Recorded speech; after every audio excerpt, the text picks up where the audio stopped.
Hello guys, I am Ricky and you're most welcome to our YouTube channel Nirmala निर्वाण classes.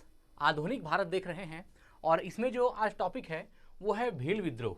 हम लोग विद्रोह देख रहे थे, एक और से बहुत सारा विद्रोह हम लोगों ने देखा है और बीच में कुछ दिन वीडियो रुक गई थी, मतलब चूंकि फिजिक्स केमिस्ट्री भी चल रहा था साथ में, तो चूंकि संडे को थोड़ा छुट्टी मिलता है और ये जो विद्रोह होता है रिवॉल्ट, इसमें कुछ टाइम लगता है, इसका कंटेंट तैयार करना पड़ता है मित्र, थोड़ा समय लग जाता है, इसलिए थोड़ा सा लेट हो जाती है। चलिए भील विद्रोह को देखते हैं, कोई बात नहीं, जैसे भी टाइम मिलता है हम इसको पोस्ट करते जाएंगे।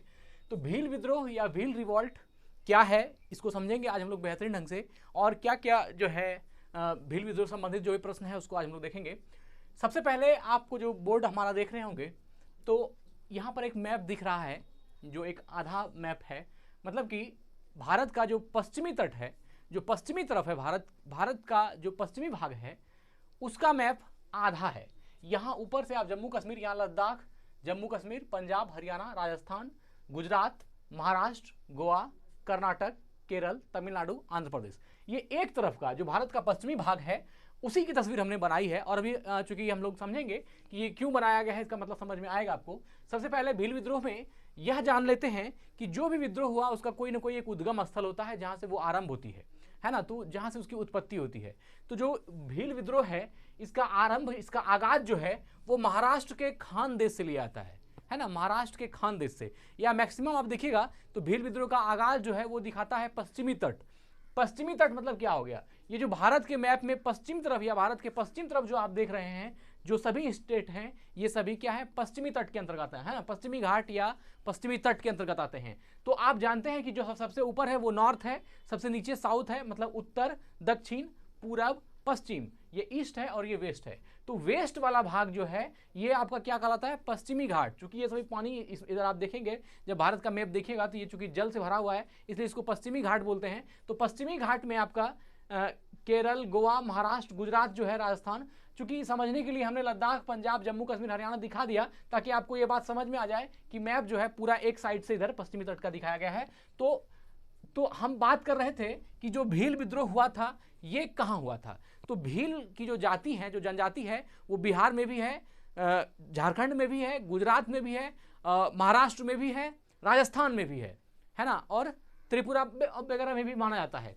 तो एक बात, लेकिन ये जो इसका जो आगाज है वो महाराष्ट्र के खानदेश से, लेकिन खानदेश जो है वो कहाँ पर है, ये बहुत महत्वपूर्ण बात है कि अगर भील विद्रोह हुआ महाराष्ट्र के खानदेश में तो वह महाराष्ट्र के खानदेश में खानदेश कहाँ पर है। तो मैक्सिमम आप जो मैप देखिएगा उसमें महाराष्ट्र तो ये आप देख ही रहे होंगे, यहाँ पर ये राजस्थान दिख रहा है आपको, ये गुजरात है और ये महाराष्ट्र है, ये गोवा है, छोटा सा ये गोवा है, ये कर्नाटक है, ये केरल है, ये तमिलनाडु है, यहाँ पर आंध्र प्रदेश है। लेकिन महाराष्ट्र के खानदेश की जब बात करेंगे तो हल्का सा एक ऐसा क्षेत्र जो गुजरात का भी हल्का भाग है और महाराष्ट्र का भी ज़्यादा भाग है। मैक्सिमम भाग महाराष्ट्र में हो सकता है लेकिन ये गुजरात को भी टच करता है। ये मेरा देखिए जो हम बना रहे हैं, और हल्का मध्य प्रदेश, ऐसा टाइप का जो फिगर है। अगर आप मैप को देखेंगे खानदेश, महाराष्ट्र के खानदेश का, तो वह इस जगह पर है। मतलब क्या, हल्का गुजरात, महाराष्ट्र और हल्का मध्य प्रदेश, है ना, ये तीनों क्षेत्र। लेकिन मैक्सिमम जो लोग बताते हैं वो महाराष्ट्र और गुजरात का ही जिक्र करते हैं, मध्य प्रदेश का कम करते हैं। लेकिन जब आप मैप को देखिएगा तो आपको देखने से यह बात प्रतीत होगा कि खानदेश जो है, जहां पर आपका की भील है, जो महाराष्ट्र का अंग है, लेकिन इसमें महाराष्ट्र गुजरात का जो ज्वाइंट स्थल है, जहां पर ज्वाइंट भाग है ना, आप देखिएगा ये क्षेत्र हल्का मध्य प्रदेश भी, यह क्षेत्र खानदेश है। और यह क्षेत्र जो महाराष्ट्र का है, मैक्सिमम ये महाराष्ट्र का ही कहा जाता है, महाराष्ट्र का खानदेश क्षेत्र कहलाता है। तो यह आपका क्या है, यहाँ पर जो है भील जाति का विद्रोह यहीं पर हुआ था। और इसी को समझाने के लिए इस फिगर को हमने बनाया, ताकि देखिए अगर ये बात शुरू से समझ में आती है कहाँ से आरंभ हुआ तो फिर आगे पढ़ने में अच्छा लगता है और बातें समझ में भी आती है कि कहाँ कहाँ से स्टार्ट हुआ। तो ठीक है, मैप में आप समझ गए कि कहाँ से आरंभ हुआ भील विद्रोह। अब देखिए भील जो वर्ड है ना, भील शब्द की जो उत्पत्ति हुई है, भील शब्द की उत्पत्ति किससे हुई है, तो व्हील से। ये व्हील जो है एक वर्ड है, और ये वर्ड किसका है, तो द्रविड़ भाषा की है, जिसको क्या बोलते हैं, व्हील, वो में दीर्घिका और लो व्हील, व्हील ही बाद में क्या हो गया, भील हो गया। तो व्हील शब्द जो है यह द्रविड़ भाषा से बना है, और द्रविड़ भाषा में इस व्हील का अर्थ क्या होता है, धनुष। क्या होता है, धनुष, है ना। तो भील शब्द की उत्पत्ति व्हील से हुई, और व्हील शब्द द्रविड़ भाषा का एक शब्द है जिसका अर्थ क्या होता है, धनुष, है ना। व्हील का अर्थ क्या होता है, धनुष। तो भील जाति, है ना, भील जाति को, जो भारत में भील जाति है, इसको भारत का धनुष पुरुष, कहीं कहीं पर है ना भारत का बहादुर धनुष पुरुष भी कहा जाता है। किसको? भील जाति को, है ना, भील जाति को भारत का बहादुर धनुष पुरुष या भारत का धनुष पुरुष भी कहा जाता है। याद रखिएगा भील जाति को, ठीक है। क्योंकि ये भील जाति धनुष का अहमियत इसलिए है क्योंकि आप देखिएगा मैक्सिमम जो भील जाति का पहले का तस्वीर आती है उसमें धनुष बाण उसके साथ में रहता है, इसलिए वो बात जो व्हील वाली द्रविड़ भाषा में जो व्हील हुई वही बाद में भील हुआ, लेकिन उसी व्हील का अर्थ क्या था? धनुष। और इस जाति को भारत का धनुष पुरुष या भारत का बहादुर धनुष पुरुष भी कहा जाता है। कुछ लोग कहते हैं कि ये एकलव्य जो है एकलव्य के वंशज हैं। अब हम इसमें क्या सच्चाई है हम नहीं कह सकते हैं, लेकिन ये सुनी हुई बातें हैं। चलिए ठीक है, आगे बढ़ते हैं। क्योंकि ये क्या होते थे? धनुष विद्या में निपुण होते थे, है ना। भारत का धनुष पुरुष या भारत का बहादुर धनुष पुरुष भील जाति को क्यों कहा जाता था? क्योंकि ये लोग जो थे धनुष विद्या में निपुण थे, पारंगत थे, ठीक है। भील भारत की सबसे बड़ी जनजाति है। भील क्या है? भारत की सबसे बड़ी जनजाति है। भील भारत की सबसे बड़ी जनजाति है। 1818 का भील विद्रोह देश में जनजातीय समूह द्वारा किए गए पहले विद्रोह में से एक था। क्या बोला कि 1818 में, देखिए मित्र, भील विद्रोह जो है 1818 में आरंभ हुआ, लेकिन ये और भी कई चरणों में भील विद्रोह होता रहा और अंग्रेजों ने उसको दबाता रहा, है ना। अंग्रेज दबाते रहे, लेकिन भील विद्रोह होता भी रहा। और कहा भी जाता है कि कभी भी ऐसे स्थानों पर जहां भील निवास करते थे चीर शांति कायम अंग्रेज नहीं कर सके। मतलब बार बार विद्रोह को दबा तो देते थे, लेकिन ऐसा कभी नहीं हुआ कि वहां पर जो है अस्थायी शांति उनको हो मिल गई उस क्षेत्र में, ऐसा कभी नहीं हुआ। भीलों का विद्रोह चलता रहा 1825 में, 1831 में, 1846 में ये होता रहा, लेकिन आगाज जो है वो 1818 में, है ना। 1818 का भील विद्रोह देश में जनजातीय समूह द्वारा किए गए पहले विद्रोह में से एक था। ये तो आपने जान ही गया कि भील जो है भारत की सबसे बड़ी जनजाति है और इस जनजाति द्वारा, है ना, 1818 का भील विद्रोह देश में जनजातीय समूह द्वारा किए गए पहले विद्रोह में से एक था। जनजातीय विद्रोह द्वारा किया गया सबसे प्रथम विद्रोह कौन था? तो वह भील विद्रोह था। याद रखिएगा, देश में जनजातीय लोगों द्वारा किया गया प्रथम विद्रोह क्या था? तो वह भील विद्रोह था, जो 1818 में। आप देखिए 1857 के भी बहुत पहले है ना। इसका स्थान कहां से है? ये इसका स्थान है महाराष्ट्र का खानदेश। जो महाराष्ट्र का खानदेश आपने मैप में देखा, महाराष्ट्र और गुजरात का और हल्का मध्य प्रदेश भी दिखता है, लेकिन महाराष्ट्र गुजरात ही काउंट होता है। तो वो जो ये वाला प्रदेश जो है ये क्या है? खानदेश है ना, महाराष्ट्र और गुजरात का। मैक्सिमम प्लेस जो है वो महाराष्ट्र का ही है, इसलिए स्थान इसका महाराष्ट्र का खानदेश ही कहा जाता है। तो यहीं पर जो है भील विद्रोह आरंभ हुआ था, महाराष्ट्र के खानदेश से भील विद्रोह का आगाज हुआ। अब है कोई विद्रोह होता है तो उसका कारण क्या हुआ? भील विद्रोह का कारण क्या है आप, या उसका रीजन क्या है, किस कारण से भील विद्रोह हुआ? तो देखिए उसके बहुत से कारण हैं, लेकिन अगर आप मोटा मोटी बहुत सा रीजन देख करके अगर एक सेंटेंस में कहना चाहेंगे कि भील विद्रोह का मूल कारण क्या है, तो आप समझ सकते हैं कि भीलों का शोषण, है ना, भील जनजाति का शोषण अंग्रेजों द्वारा, वहां के साहूकारों द्वारा किया गया। और वही शोषण जो है बाद में एक समझ सकते हैं प्रतिशोध के रूप में, विद्रोह के रूप में उभरा और वह भील विद्रोह हुआ। देखिए एक सीमा तक कोई भी किसी का शोषण कर सकता है, लेकिन जब बातें बहुत बढ़ जाती है, चरम सीमा तक जाती है, तब फिर क्या होता है? कोई ना कोई विद्रोह या कोई ना कोई उसका बदला लेने के लिए कोई ना कोई प्रतिशोध की भावना से कोई ना कोई ऐसी चीजों का अंजाम दिया जाता है ना, जो विद्रोह का रूप लेता है या और भी कोई चीज का रूप लेता है। तो यही चीज हुआ कि जो ब्रिटिश शासक थे, है ना, विद्रोह का जो कारण बताया जाता है यह सिर्फ इतना है कि ब्रिटिश शासन, जो ब्रिटिश अंग्रेज थे, उन्होंने भीलों का शोषण करना शुरू किया। उन्होंने उसके जो वर्तमान जीवन में दखल अंदाजी करना शुरू किया। जो उनका वन था, उनके वनों को छीनना शुरू किया, है ना। उनके आप उसको मतलब कि साहूकार लोग पैसा देते थे, उसका ऋण नहीं चुका पाता था तो वो उसके जमीन को हड़प लेते थे। इस तरह की बहुत सारी घटनाएं होने लगी और वहीं पर उसी के स्थानों पर रहकर वहीं पर शासन करना और धीरे धीरे उनके व्यक्तिगत जीवन में हस्तक्षेप करना, उनका उत्पाद जो उनके आजीविका के लिए चीजें थी उन चीजों पर हस्तक्षेप करना जब चरम पर शुरू हो गया, तब आगाज हुआ भील विद्रोह का। भील एक हुए और उन्होंने अंग्रेजों के खिलाफ विद्रोह किया। तो देखिए कारण क्या है? ब्रिटिश शासन आने से देश में प्रशासनिक परिवर्तन हुआ। देखिए ये जो प्रशासनिक परिवर्तन है ये क्या है ना। ब्रिटिश शासन आने से देश में प्रशासनिक परिवर्तन हुआ, मतलब देश में जो है एक जो पहले का प्रशासन था देश का, ब्रिटिश के आने के बाद उन्होंने क्या किया? हुकूमत में बदलाव लाई, प्रशासन में परिवर्तन लाया। और वो वही परिवर्तन जो है इस विद्रोह का कारण बना, क्योंकि परिवर्तन में क्या किया उन्होंने? ऐसा ऐसा रूल बनाया, ऐसा प्रशासन व्यवस्था की जिसमें भीलों का शोषण करना आसान होने लगा। चूंकि शासन व्यवस्था ही ऐसी बना दी गई कि भीलों का शोषण होने लगा, इसलिए क्या हुआ, विद्रोह हुआ। तो विद्रोह का एक कारण क्या है, प्रशासनिक परिवर्तन। भील आदिवासियों को वन अधिकार से वंचित, भील अधिकार, चूंकि भील आदिवासी जो है ये वन और जन जंगल में निवास करने वाले लोग होते हैं, और इससे क्या किया, भील आदिवासियों को जो वन अधिकार था उससे वंचित कर दिया गया। भील आदिवासियों को वन अधिकार से वंचित रखा गया, उसी का वन है, उसी की जमीन है, और उसी को उससे वंचित रखा जा रहा है। तो विद्रोह तो स्वाभाविक बात होती है ना। विद्रोह साधारण बातों पर नहीं होती, विद्रोह ऐसा वर्ड है वो जब चरम पर होगा, आप किसी का बहुत ज्यादा ही ये होता है, तब वो विद्रोह का रूप लेता है। क्योंकि अगर नॉर्मल होगा तो एक दो आदमी आवाज उठाएगा, लेकिन जब चरम सीमा पर किसी का शोषण होता है तब एक दो आदमी नहीं, पूरा समुदाय है ना, पूरा संकाय, पूरे लोग जो है एक साथ आवाज उठाते हैं, और उसी को क्या कहा जाता है, विद्रोह कहा जाता है। तो भील आदिवासियों को वन अधिकार से वंचित कर दिया गया।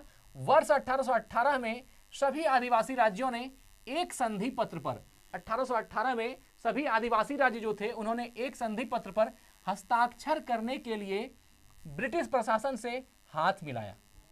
क्या हुआ, ब्रिटिश प्रशासन से हाथ मिलाया, और यहीं पर चूक हो गई। ब्रिटिश प्रशासन से जब दोस्ती किया गया, देखिए है ना, आदिवासी राज्यों ने एक संधि पत्र पर हस्ताक्षर करने के लिए ब्रिटिश प्रशासन से हाथ मिलाया, जिसके तहत उन्हें राज्य के बाहरी और आंतरिक मामलों में, किन्हें, अंग्रेजों को राज्य के बाहरी और आंतरिक मामले में हस्तक्षेप और नीति निर्माण का अधिकार सौंप दिया गया था। देखिए अब क्या हो गया, आप अंग्रेज से हाथ मिलाते हैं, संधि करते हैं, और उसको जो है नीति निर्माण का हक देते हैं, साथ ही साथ है ना आंतरिक मामलों में हस्तक्षेप और नीति निर्माण का अधिकार सौंप दिया। क्या किया, नीति निर्माण का अधिकार सौंप दिया कि वह नीति निर्माण कर सकता है। तो यही गलती है, आप जैसे ही उससे दोस्ती करते हैं, उससे हाथ बढ़ाते हैं, हाथ मिलाते हैं, वो शोषण के मूड में है, वो जैसे ही आता वो क्या करता है, वैसा स्थिति बनाता है और वह आपका शोषण कर लेता है। देखिए यहीं पर क्या है कि 1818 में सभी आदिवासी राज्य ने, मतलब सभी भील राज्यों ने एक संधि पत्र पर हस्ताक्षर करने के लिए ब्रिटिश प्रशासन से हाथ मिलाया, जिसके तहत उन्हें राज्य के बाहरी और आंतरिक मामलों में हस्तक्षेप और नीति निर्माण का अधिकार सौंप दिया गया था,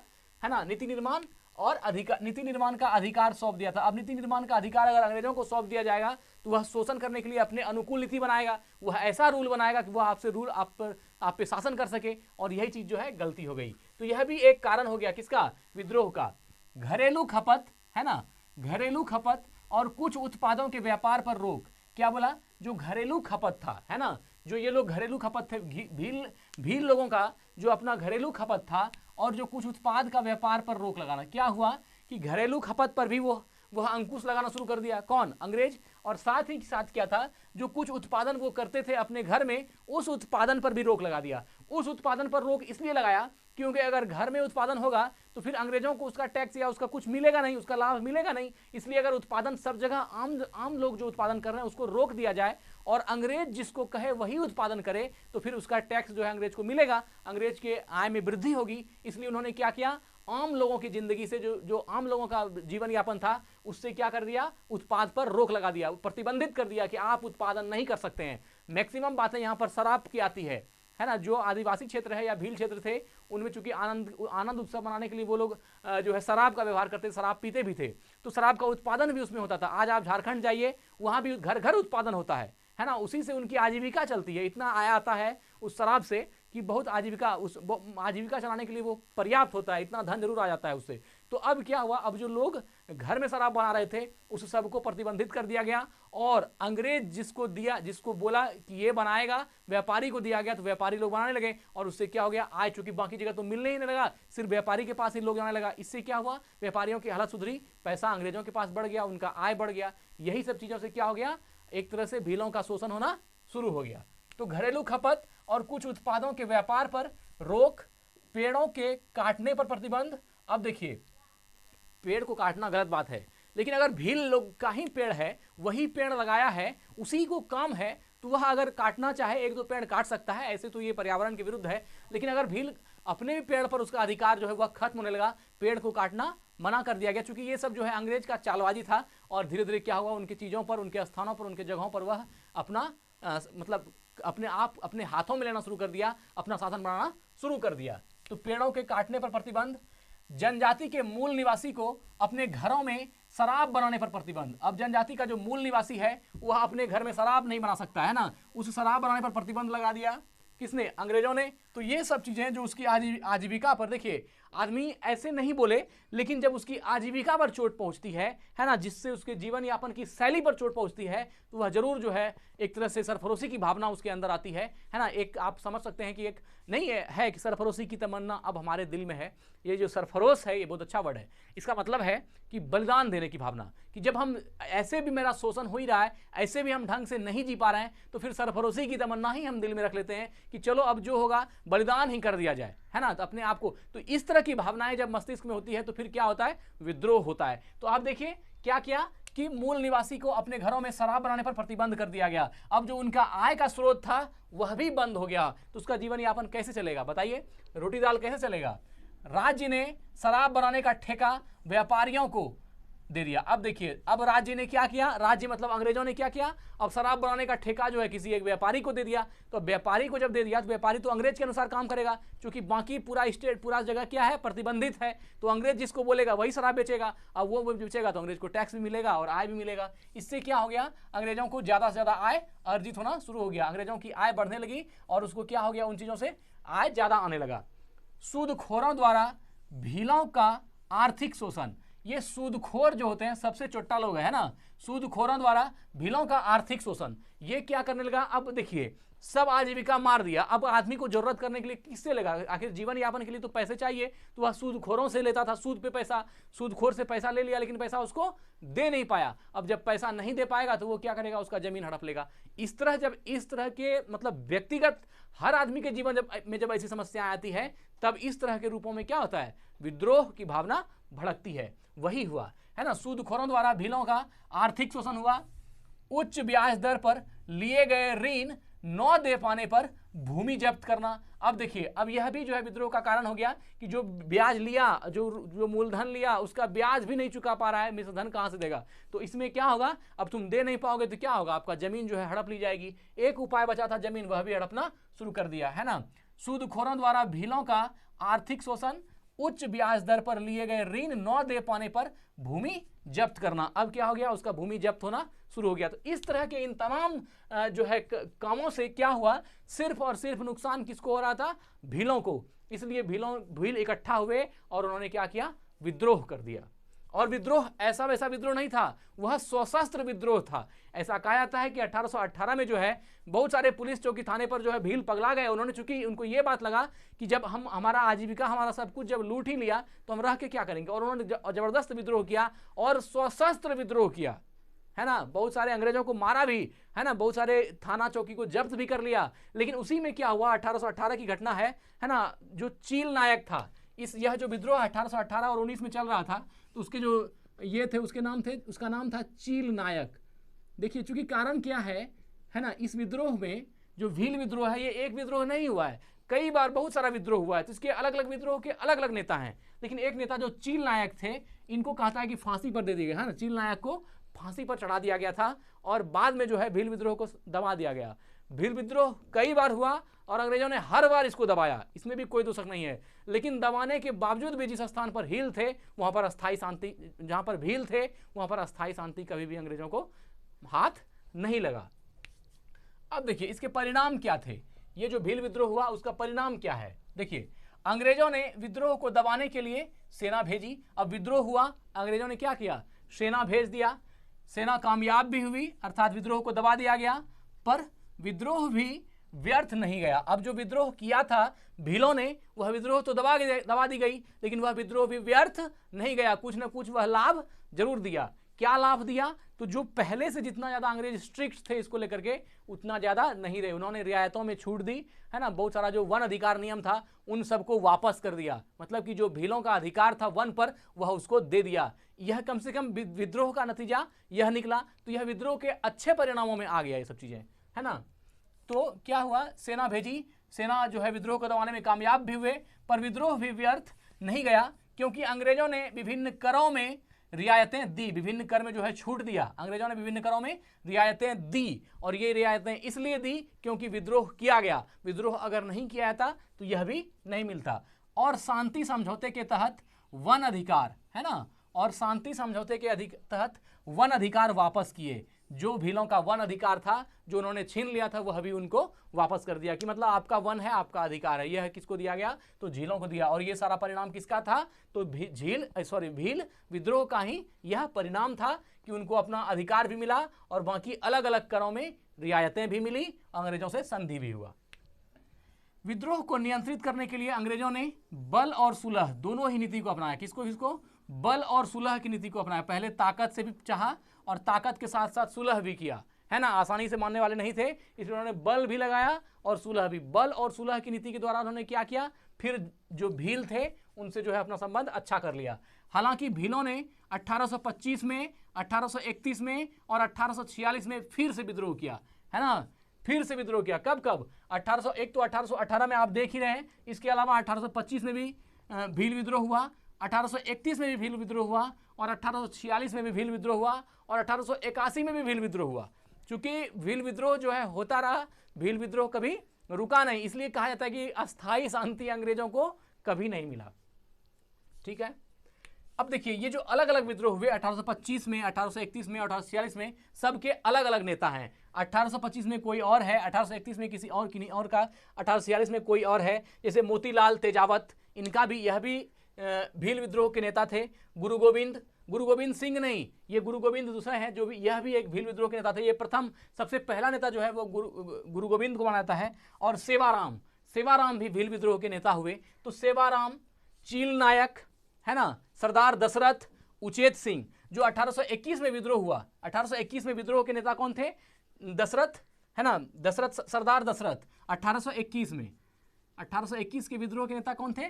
सरदार दशरथ। 1818 में चील नायक, और एक में सेवाराम भी है ना, और एक में मोतीलाल तेजावत भी है। तो ये सभी चील विद्रोह के आपके नेता हो गए। भील धर्म से हिंदू हैं। जो भील जनजाति है ये धर्म से क्या है? हिंदू हैं। वे भगवान शिव और दुर्गा की पूजा के अलावा जंगल के देवताओं और बुरी आत्माओं को भी प्रसन्न करते हैं। ये जो भील लोग थे, भील जनजाति के लोग थे, ये जो मैक्सिमम थे हिंदू धर्म के लोग थे और ये भगवान शिव और दुर्गा की पूजा भी करते थे। इसके अलावा जंगल के देवताओं और बुरी आत्माओं को भी प्रसन्न करते थे, है ना। उनमें छोटा प्रतिशत, मतलब बहुत कम लोग ईसाई धर्म का पालन करते थे, है ना। इन्हीं भीलों में जो छोटा प्रतिशत था, बहुत कम ऐसे लोग थे जो ईसाई थे, लेकिन मैक्सिमम लोग जो थे वो हिंदू धर्मावलंबी थे, हिंदू धर्म को मानने वाले थे, सनातन धर्म को मानने वाले थे।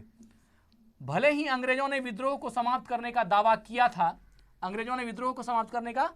किया था, लेकिन वे उन क्षेत्रों में अस्थायी शांति की स्थिति स्थापित करने में कभी सक्षम नहीं हो पाए जहां भील रहते थे। जहां भील लोग रहते थे वहां 100% जो है अस्थायी शांति कभी भी अंग्रेज हासिल नहीं कर पाए। हालांकि उन्होंने दावा किया कि हमने सारे विद्रोह को समाप्त कर दिया है। ये भी बात समझ में आती है, जब इतना विद्रोह हो रहा है तो फिर अस्थायी शांति तुमको कहां से मिल गया? सही बात है, अंग्रेज के दावा करने से क्या होगा? आप देख रहे हैं 1818 में, 1821 में, 1825 में, 1831 में, 1846 में, 1881 में ये विद्रोह तो चलता ही रहा है, तो फिर आपको शांति कहां से मिल गई?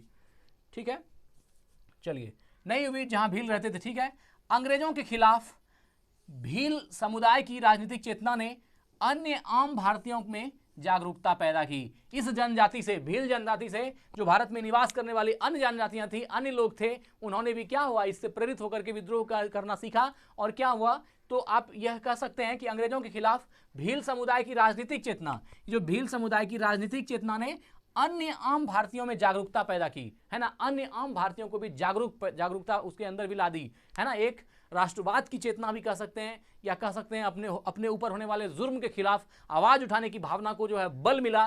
किसके द्वारा? तो वह भीलों के विद्रोह के द्वारा। और बाकी भारत के जो और प्रभावित जनजाति और भी जो अलग अलग समुदाय के लोग थे, उनमें भी इन चीज़ों को लेकर के जो है उनकी चेतना जागृत हो गई, है ना। इस तरह की राजनीतिक चेतना जागृत हुई और राष्ट्रवाद का भी उदय हुआ, ऐसा आप कह सकते हैं। और इस तरह से क्या हो गया, आप यह जो पूरा भील विद्रोह देख करके, भील रिवॉल्ट से आप समझ सकते हैं कि यह भारत की जो है आज़ादी में इनका कितना बड़ा रोल रहा, है ना। एक आप सिर्फ देखिए, चूंकि इतनी आवाम इतना ज़्यादा था कि उसके पास ताकत की कमी नहीं थी, लेकिन बात थी क्या, उस चेतना की, है ना, उस चेतना को जागृत करने की कि हमारे ऊपर शोषण कर रहा है, हम उसकी अपोज में आवाज़ उठाएंगे। इस भावना को जागृत करने का श्रेय भील विद्रोह को जरूर जाता है।